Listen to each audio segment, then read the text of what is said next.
as she might make the same mistake again. On John's 34th birthday, his last birthday on Earth, father and son made a chocolate cake together. They put 34 red candles on it, representing John's 34 years of life. Then Mike handed him one more candle. John froze, knowing he wouldn't live to see another birthday. He understood this was his son's way of holding on. A smile captured his complex yet pure emotions in that moment. Later, alone on the bridge, John cried until his eyes were red.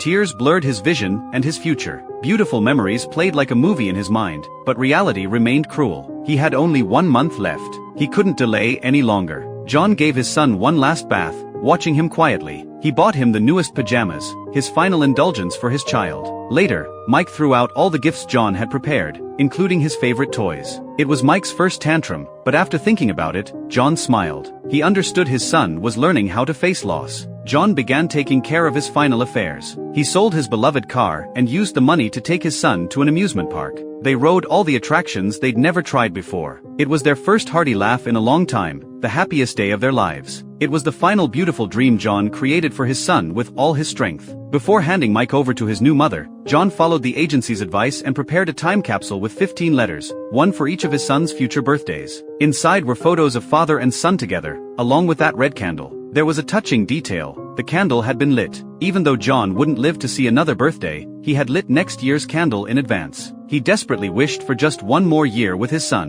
The box also contained the only photo of Mike's mother. John wanted Mike to know he wasn't truly an orphan. His mother was just lost somewhere. He included his work hat and the window cleaning tools he'd used for years. These were a dying father's final mementos for his son. He hoped when Mike saw these things, he would feel love and hope rather than sadness and resentment. The next morning, John took his son through familiar streets, rode the bus to the woman's house, and rang the doorbell of his son's new home. Facing the new mother's polite greeting, Mike didn't respond. He just looked up at his haggard father. Despite his bloodshot eyes, his father's face was filled with tears of happiness, hope, and blessing. The boy couldn't help remembering what his father had told him that night. "Soon, I'll leave my body like the beetle did. You won't see me, but I'll always be with you. I'll be in the air around you, in the sunshine and the rain. You won't hear me speak, but I'll hear your heart because I'll be right here." Some say death gives life more meaning because it's the inevitable destination we all reach. Like this film, without dramatic scenes or exaggerated emotions, it continues to move me long after it ends. Beneath its calm surface lies the most ordinary yet profound human emotion.